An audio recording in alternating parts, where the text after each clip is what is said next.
Voilà, dans Nature et Bien-être ce soir, on s'intéresse à l'épidémie du siècle, le sida. Mais avant, je vous invite à suivre ce reportage. Après, on retrouve Heureuse Danondé et son invité. Après la découverte du premier cas du sida au Bénin en 1985, le pays s'est résolument engagé dans une riposte conséquente face à l'épidémie du sida qui détruit en Afrique des milliers de vies humaines. À la date du 31 décembre 2016, le Bénin compte 67 000 personnes vivant avec le VIH-Sida, selon le programme santé de lutte contre le sida, PSLS. En matière de prévalence, quand on prend la population du Bénin, 1,2% des Béninois sont porteurs du virus. Il y a des régions qui ont des prévalences supérieures à la moyenne nationale. Je peux citer parmi ces départements le Mono, le Koufo, le littoral, l'Ouémé, la Donga. D'un seul cas en 1985 à la date du 31 décembre 2015, pris par catégorie, les professionnels de sexe, les homosexuels et autres groupes cibles ont atteint un taux de prévalence non moins négligeable en termes de chiffres. On a les hommes qui ont des rapports sexuels avec des hommes. La prévalence est de 7,7% et les utilisateurs de drogues injectables où la prévalence était estimée à 4,7%. Nous avons également les populations privées de liberté, on a 1,4%. On a les jeunes, surtout la couche qui nous intéresse beaucoup, où la prévalence est relativement faible. Les femmes sont plus infectées que les hommes. C'est pourquoi on dit actuellement que l'épidémie tend à se féminiser. La prévalence au sein des femmes est plus élevée qu'au sein du groupe des hommes. Selon le dernier rapport de l'ONU-SIDA, 36 millions de personnes vivent avec le VIH-Sida dans le monde, dont 26 millions en Afrique. Des chiffres qui donnent froid au dos et nécessitent une lutte efficace et efficiente.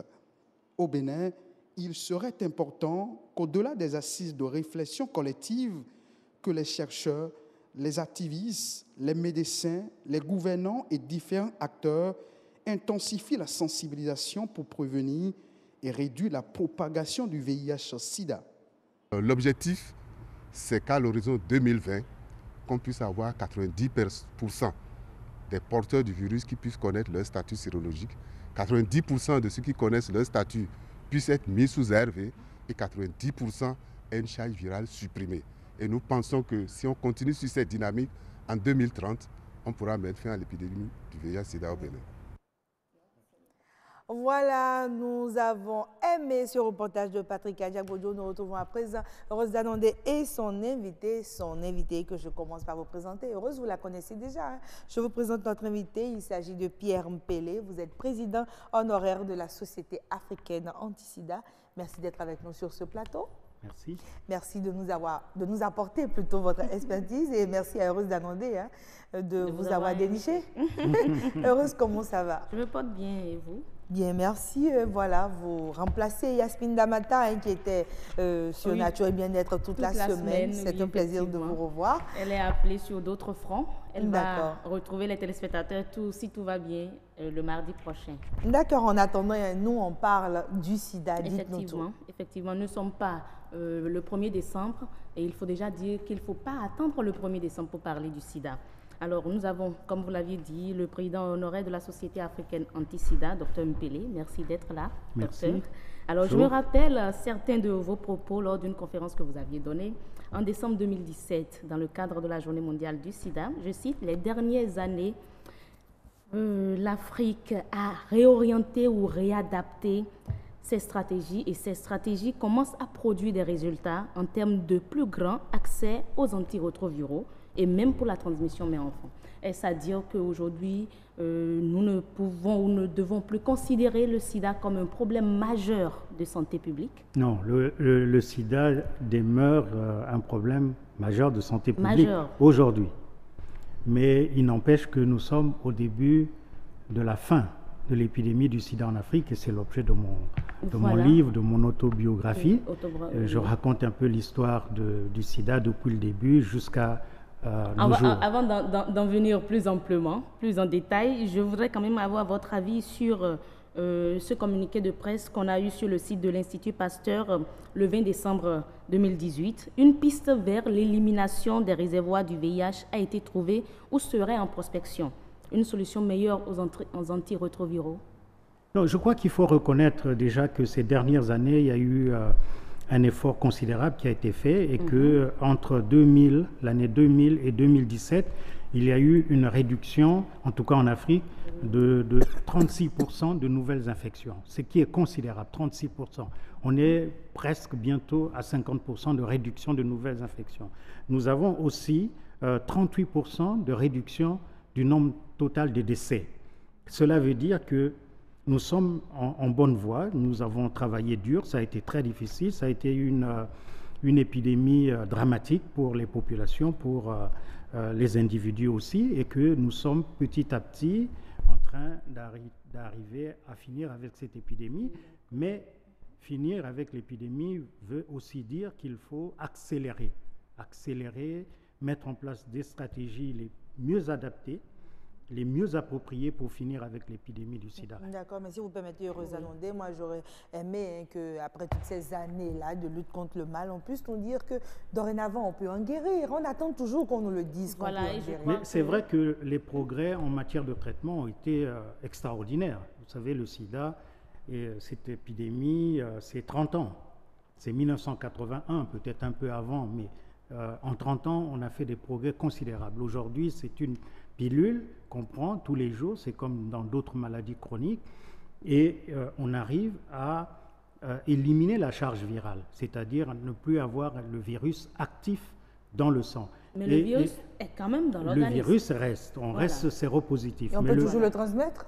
On ne peut pas le transmettre quand on a la charge virale zéro. Et c'est pour cela qu'aujourd'hui, on demande à toute personne de se faire dépister, ce qui est très, très important, de connaître son statut sérologique et dès qu'on le sait, si le statut est positif, alors on commence le traitement. D'accord. Rosa Nondé, 30 ans après, on a toujours peur du dépistage. Il va falloir aussi en parler. Effectivement, parce que pour certains, il vaut mieux être ignorant que sachant. Non, le dépistage est essentiel parce qu'il y a bien sûr deux possibilités. On est positif et on commence le traitement. On est négatif, et quand on est négatif, on prend conscience du fait qu'on est négatif et qu'on renforce son comportement vis-à-vis du sida et on fait attention. Donc je pense que c'est très important de considérer les deux aspects du diagnostic sérologique. Alors on va parler de votre livre. Vous avez rédigé un livre qui bientôt sera dans les rayons des librairies de la place, intitulé « Itinéraire d'un médecin africain du commencement au début de la fin de l'épidémie du sida ». C'est vrai qu'à travers le livre, vous avez annoncé la fin proche du sida, je peux m'exprimer ainsi, et vous avez osé... Pas moi simplement, mais je crois que l'ONU-SIDA, qui est l'organisation de coordination de la lutte contre le sida dans le monde, dit les mêmes choses, et tous les scientifiques le reconnaissent. Mais il faut le dire, parce que je crois que quand on prend conscience qu'on est on est proche, et on estime qu'en 2030, on pourrait avoir le sida, un problème, je dirais, plus majeur de santé publique. Donc, il faut accélérer. Vous voyez, un coureur de fond, quand il arrive dans les derniers 500 mètres, il ne ralentit pas, il accélère. Et donc, ce que nous voulons faire, et dans ma modeste expérience, puisque j'ai commencé à travailler sur le sida dans les années 1982. J'ai vu venir cette épidémie. Donc déjà au début, et j'ai travaillé comme médecin à Paris, au Congo, mon pays, en Afrique. J'ai été responsable du programme national de lutte contre le sida pendant plus de 10 ans. Et au niveau international, j'ai créé la Société africaine contre le sida. J'étais directeur de l'ONU-SIDA pour l'Afrique de l'Ouest et l'Afrique centrale. Là, aujourd'hui, vous avez... Voilà, j'ai accompagné cette épidémie-là. Et vous avez vraiment des résultats qui prouvent que nous sommes vers la fin. Mais la fin, concrètement, ce sera pour quand? Non. Est-ce qu'on peut donner une date comme d'ici 2030? On peut dire mais qu'on a éliminé... l'ambition, ce sont les objectifs de développement durable qui fixent à 2030. C'est-à-dire faire du sida une maladie tout à fait normale. Ça fait dans 10 ans. Hein? Oui, dans 10 ans. Mais vous savez, le président américain, il y a quelques semaines, a déclaré, a dit la même chose. Oui. Dans 10 ans, je veux éliminer le sida aux sida. États-Unis. Oui. C'est vrai qu'ils sont plus riches, ils ont plus de moyens, mais je crois qu'il n'y a pas toujours les moyens. C'est l'engagement, à la fois l'engagement politique, l'engagement de tous les citoyens de lutter contre le sida. On est assez proche quand on regarde d'où on vient. Oui, ben alors votre livre est destiné à qui et quelle est son utilité? Est-ce que c'est utile pour nous de connaître l'itinéraire de médecins africains? Oui, je crois que c'est très important que chacun de nous puisse raconter son histoire pour que les uns les autres sachent ce qui s'est passé. Je crois qu'il y a même des acteurs de la lutte contre le sida aujourd'hui qui ne savent pas comment on a découvert le virus du sida, qui ne savent pas comment ça a commencé. Et donc, nous essayons là de montrer comment cette histoire tumultueuse a commencé, comment elle s'est poursuivie, quels sont les efforts qui ont été, quels sont les échecs, aussi des succès, et comment ça a été très difficile pour arriver dans la situation. Donc c'est un peu comme un guide que vous leur proposez? Oui, un guide, mais aussi une histoire. Mais il faut qu'on sache raconter nos histoires à nos enfants, aux acteurs d'aujourd'hui, aux acteurs de demain, qui sachent qu'il y a 30 ans, le sida, c'était un problème, c'était dramatique. Moi, je dis un tsunami, je dis nous avions un cyclone. Vous voyez, à ma consultation, tous les jours, j'avais 60 nouveaux malades. Et donc, ce n'est pas malade du sida? Malade du sida. Chaque jour? Ben oui. J'aimerais qu'on puisse parler aussi du regard sur ces porteurs du virus qui a quand même aussi changé en fonction du temps. On se rappelle ces téléfilms-là, il y a le sida dans la cité et tout ce qu'on pensait de cette maladie. Aujourd'hui, on n'en a plus autant peur. Est-ce que cela est aussi à l'actif des acteurs qui ont travaillé sur le sida? Et notamment... Et je le dis toujours parce qu'il faut leur rendre hommage aux personnes vivant avec le VIH-Sida. Est-ce qu'on peut, vous pouvez m'envoyer le livre ou l'envoyer? Vous êtes. Voilà, c'est un petit pamphlet, mais qui est devenu un livre. Mais qui rend vraiment aussi hommage aux personnes vivant avec le VIH, surtout les femmes vivant avec le VIH. Parce qu'elles ont été les premières à montrer leur visage.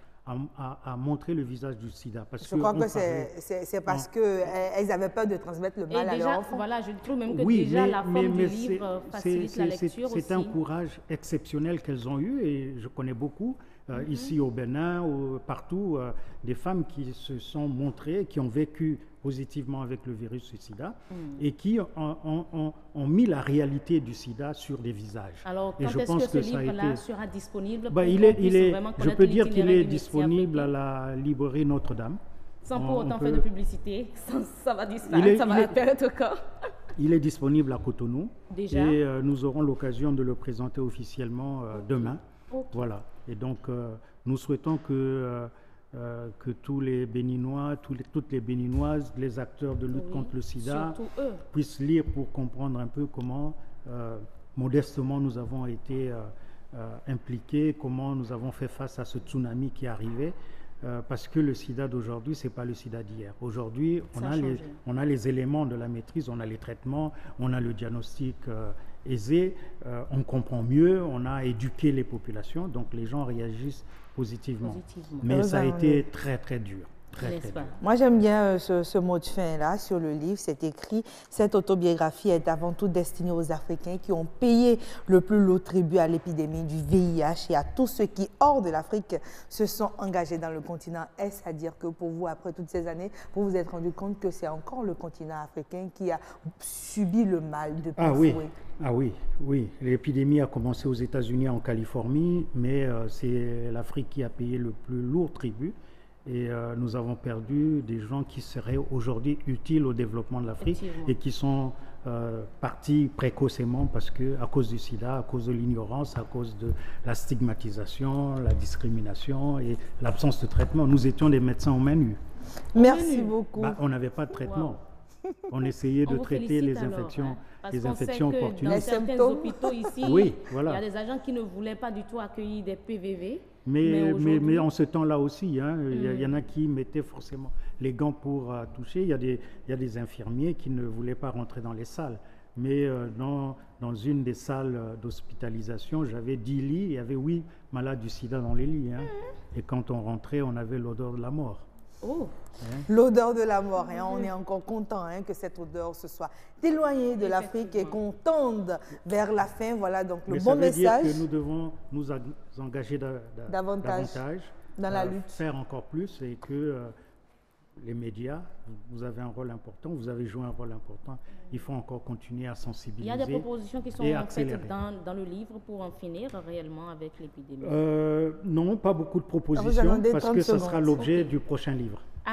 Donc après l'itinéraire du médecin africain, il y aura une suite. L'année prochaine. D'accord. Okay. Mais il faut d'abord lire celui-ci. Pour comprendre le reste. Oui, ce sera d'ailleurs facile à lire. Déjà, la forme et tout, ça permet de... Il est disponible à Cotonou. Hein? D'accord. Merci bien, docteur.